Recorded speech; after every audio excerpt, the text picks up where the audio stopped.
and talked to him. I talked to him. Yeah, these are tough decisions, but the makeup of our lines, I have a number of people that I think are struggling offensively that I've got to get them in better offensive positions. So the makeup of our lines, someone had to come out as far as an offensive guy, because I didn't want to play a Bjorkstrand or a Sonny on the fourth line, because it doesn't do them any good. Right.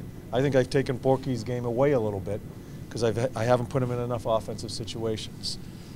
Sonny will be back. He's going to be part of this team. I think his game has dipped a little bit. He agreed with me. But I'm not so sure these decisions are fair, but the decisions we have to make for tomorrow night's game. Yeah. And we'll see where it goes from there. You get Wenberg back, you get Calvert back. It just gets too crowded in the top. Yeah. I had Sonny on the fourth line. I don't know how many games. You guys may know. It doesn't do him any good. I look at his numbers. He's still producing as far as not so much points on the board, but in scoring chances.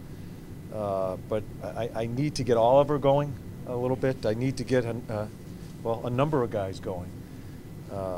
It's easy to be mad at people because they're not producing or involved in the offense. We have to try to get this team going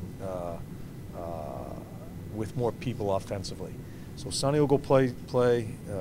I'm not sure how long, because I think he needs to be part of this team eventually, and we'll work it from there. Beyond the minutes he gets down there, what do you want the reports to say about his play in Cleveland? Well, I just want him to continue to work on his game away from the puck, because I think he's done a really good job of that here.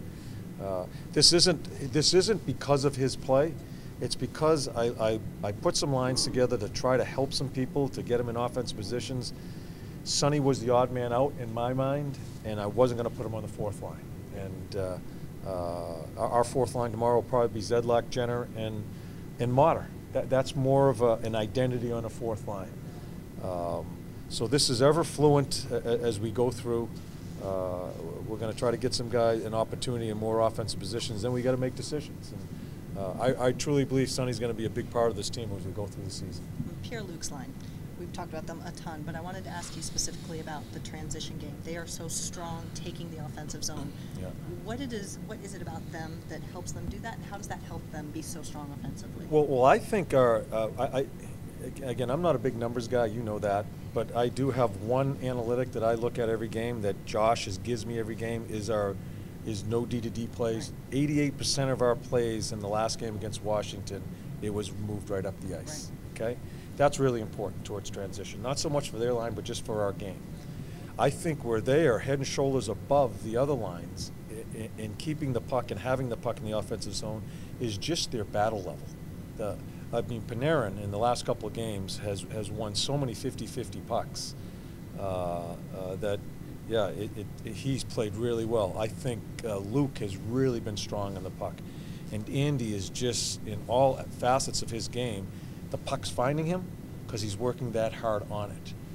So I think some of our other guys can go to school a little bit there. I'm not sure if I'm answering your question, but that's why they're spending so much time in the offensive zone. Listen, Washington at times just turn the puck over with that line, but they make something happen with it when that happens.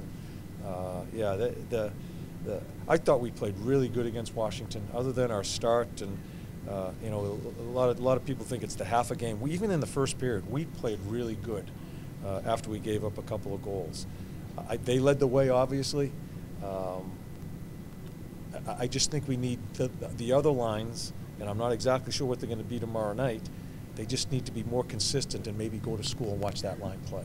After that first pass, that outlet pass that you track, or play, Panarin and Anderson are the players who are taking that puck into the offensive zone. Is there something about those two, other than what you mentioned? Well, they're putting themselves in a spot to get open, and it's not always a tape-to-tape play.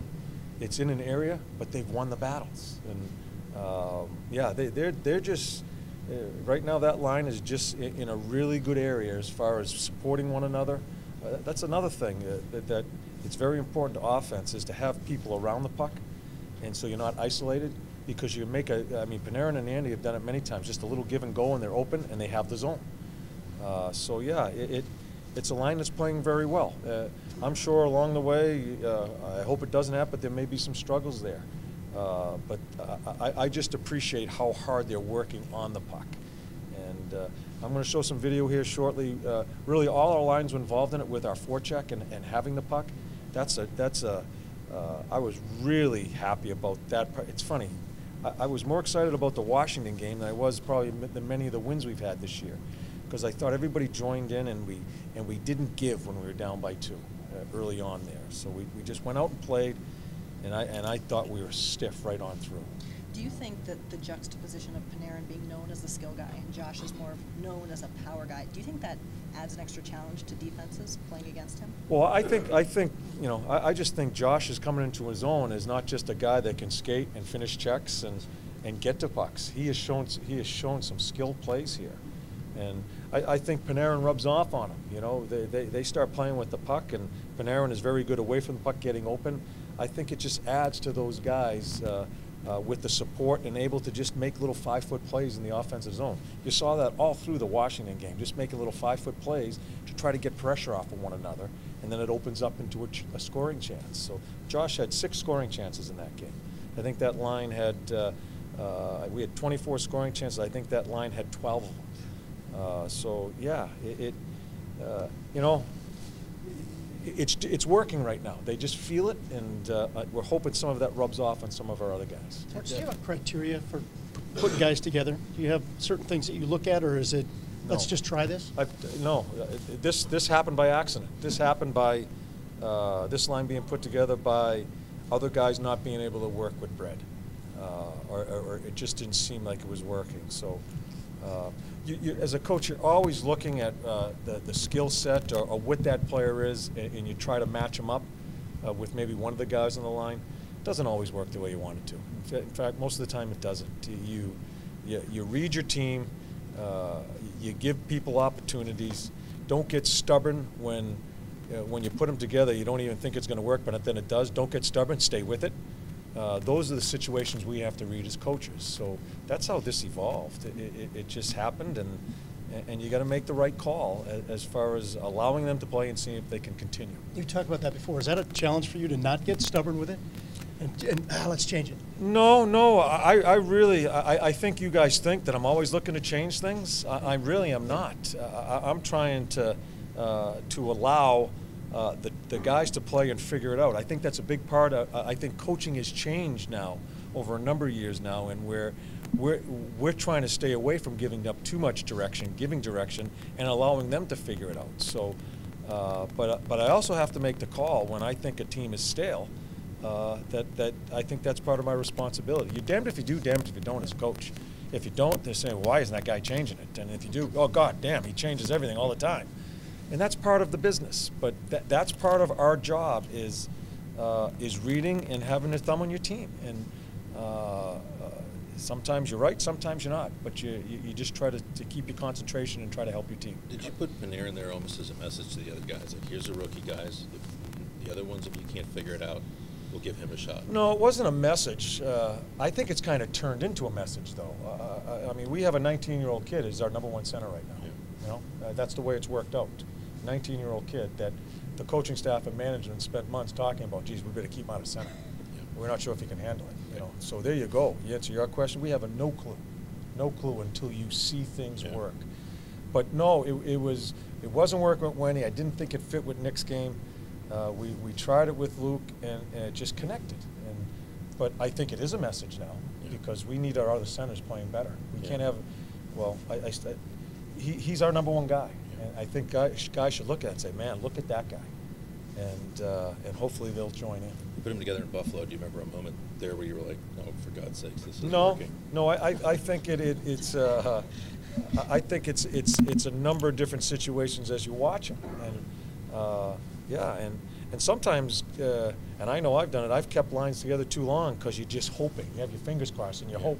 And it's almost a mirage. That played work, so I can keep them together. Yeah. You got to be really careful as a coach not to get stubborn both ways. And so there's no science to it. We get caught up in all these numbers and analytics and who you should be playing with who. I think it's a gut feel. Yeah. It's a gut read, and hopefully you make more right ones than wrong ones. And maybe Jenner part on on the the fourth line. Sorry. Jenner's on the fourth line. Well, I'm not sure if that's the fourth line. Oh, is that- Yeah, I don't know where our second, third, I don't know what our numbers are tomorrow night as far as ice time. So I really don't, you guys see, I mean, I have some guys playing 12 minutes that are usually 20-minute guys, and I got a 19-year-old playing 20 minutes. That line deserves to be there. So after that line, I don't know where the other lines fall into play. They're going to have to let me know as they play tomorrow night's game. Part of that, John, the development of the player. Maybe you couldn't have done it in October, but you can do it in early November? Because I don't of know. his progress, especially as a young guy? I don't know. Maybe he could. Maybe if we put him together in October, maybe he could have done it then. We don't know, because we talked about this at length during the summer as far as trying to develop him the right way. And what if we put him together right away? Who says it couldn't have worked? So we don't know. John, what do you see in Luke's game that comes alive when he plays with those two? Well, you can see his confidence growing, but the biggest thing with Luke is having the puck, being strong in the puck. I think he's extended offensive shifts. He's been a big part of it because he's turned his back on the puck and held on to him. Hasn't lost too many. He's still a young man. Sometimes he gets flat, and they get him in a position where they get the puck off him. He's certainly not going to be perfect, but he's really worked on being a harder player. He's tried to beat people going to the net with the puck. He's a big kid, and I think he's realizing that he can use his body, and I think it's grown. And I just think they've helped one another. I don't think it's any one particular person. They've just helped one another gain some confidence offensively. We know he's composed, but does it say something about him that, here he is on the line with the biggest acquisition of the offseason? Yeah. It doesn't seem to faze him. It doesn't. I've had conversations about the pressure, about the number, the draft pick, and expectations, and it was great. He says it doesn't bother me. It may bother other people. It doesn't bother me. He says I'm just trying to learn and I want to play. He reminds me of that defenseman we got last year in Werenski, where they just want to learn. They want to play. They're focused. They're straight ahead. And not too much of the minutia bothers them, and they just go out and play. Carlson got back in there. Did you think he made some progress last game? Much better. I thought he was quicker. And again, when I say quicker, not so much the physical skills. I thought he thought quicker. I thought Harry thought, when you watch Harry, and when Harry makes a decision, he's going. And I think that's really important for both of those guys, not to overanalyze and overread in a position that you do have to read. But make your decision quickly and go with it, live with it. And because everybody else is working off of that decision. You make the wrong one, we still may have some support to save you. So I don't think, that's what I liked about Carlson. He wasn't in between. I thought he thought quicker and made him play quicker. How do you think those two players play together, Harrington and Carlson? They haven't played much together, so it's really a tough judgment. I thought they played pretty good the other night. With Harrington, last one for me, we're starting to see maybe the last 3 games why you guys didn't put him in. We're trying to sneak him through waivers type of thing, right? I mean, and why you keep him around here? Yeah. Because he was so. Yeah, he's a good player. Yeah. Yeah, he's a good player, and we wouldn't have signed him if we didn't think he was a good player. So, and it goes back to that's his life as far as what's going on here. Now we have a couple injuries, and he's playing. He's going to play again tomorrow, and that's his role. And then you never know what happens from there. So I've liked his couple of games, and you never know what happens from there.